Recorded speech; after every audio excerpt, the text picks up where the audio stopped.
them, let's side with them. It's not the American people, because the American people don't want to fight a war. They don't want to pick a side. They want to stay out of it. Wilson is pro-British. We tend to work mainly with the British. Now, you kind of got to convince the people to go along with it, so you got to find a reason to create a we, and you've got to make the people either really love the English, or you go, the next best thing is, hey, let's just make people hate Germans. We can't really convince them of this common ancestry and trading partner thing, but what we can do is just make the Germans look bad. And so they make up a story that when the Germans invade France or line up to fight the war, as they pass through neutral Belgium. Belgium doesn't pick a side, they're just there, and they just happen to be in the middle of these two places geographically. Like, we don't mind, just go on through Germany or go on through France. We don't want any of this. Well, the story is apparently as Germany goes through, there's this atrocity, and the Germans are murdering children and killing people on the streets, and there's evil German people, and the Americans are like, oh no, it's terrible. We can't believe you did this. And we can't believe you did this because it never happened. It didn't happen. There's no evidence whatsoever. Clarence Darrow, famous lawyer that we'll eventually talk about, but maybe his first time here on the public scene, says, hey, I don't believe it. I will give, and he gives thousands of dollars to anyone that can provide any proof or evidence that this happened. The government is acting like this happened. He says, no. It's propaganda. Now, this isn't like 20 years, 30 years after the fact, like we often look back and say, oh, how stupid were we? This is during the time that it happens. Clarence Darrow says, I don't buy this nonsense from the government. Someone give me proof. Someone give me evidence. I will pay you if you can provide some proof that this really happened. They don't. No one ever even tries to convince. We always say the government doesn't even try to convince us. They don't even try proof. They say, nope, it happened. They're terrible. You need to believe us. And the people do. And we make Germany the villain here. And we love England. So we think Germany is a bad guy based on a story where there's no proof, no facts. And we choose to love England, even though we have proof that England's not being good either. We have proof, we have facts, we know for sure that England is not being good, but we choose to believe the lie. We know that England is blockading Germany and starving the German people. And I'm not saying the German soldiers. I'm saying the German people, the babies, the women, the children are being denied food because of this blockade that's preventing fruit from getting into the country. We know England's doing that, but we still hurt England.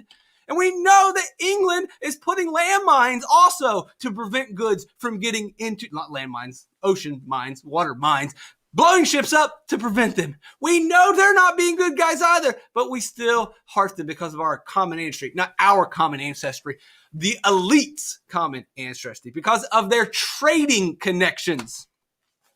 So let's go into the Lusitania. I might be able to fit this in here. I don't know if I spelled that right. I don't care if I spelled that right. So we're selling goods to the European powers. We're technically neutral, so we're technically selling things to everyone, but we're not really. We're not really selling to everybody. What's happening is we're selling to the Allied powers. We're selling to England. We're selling to France. We're supposedly trying to sell to Germany, but every time we try to go to Germany, we run in this blockade like, oh, darn, I guess we just won't be able to get these guns to Germany. I guess we'll just sell them to England. Oh, I guess we can't sell this food to Germany. I guess we'll just give it to England. Oh well. See how that's kind of working out perfectly for Germany and the people that have a common or not for Germany, for England and for France and for the people with this common ancestry. At a certain point, Germany's tired of it.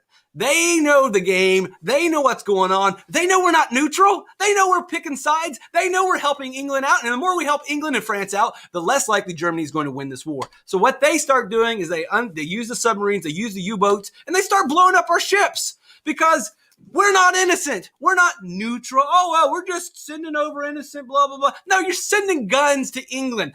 Germany can't have that. If England gets more guns, then they're going to use those guns on Germany. So it makes sense, and it's totally right for Germany to attack ships carrying guns that are going to be used to kill Germans. Now, what happens is the ship called Lusitania gets blown up. Well, the Lusitania had 1,500 passengers on it.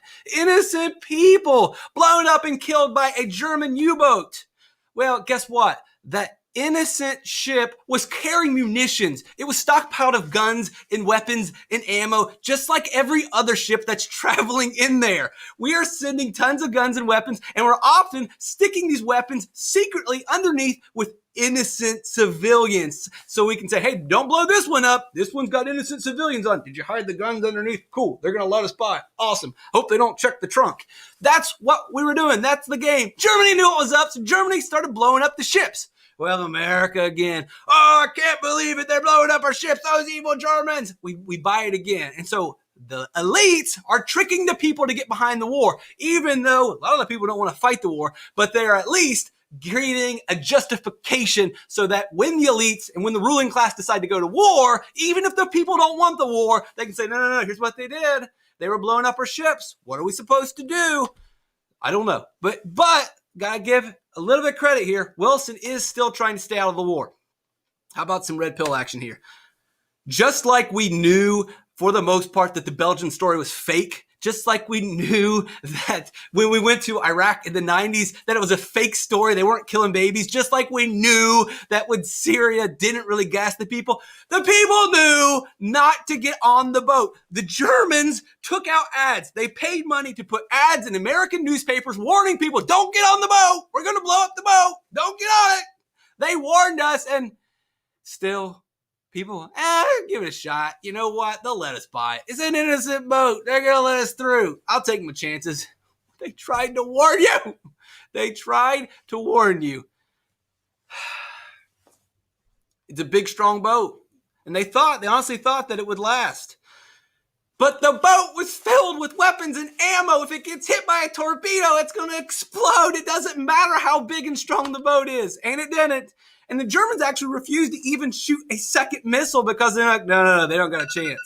They don't have a chance whatsoever. And they didn't have a chance. And they died.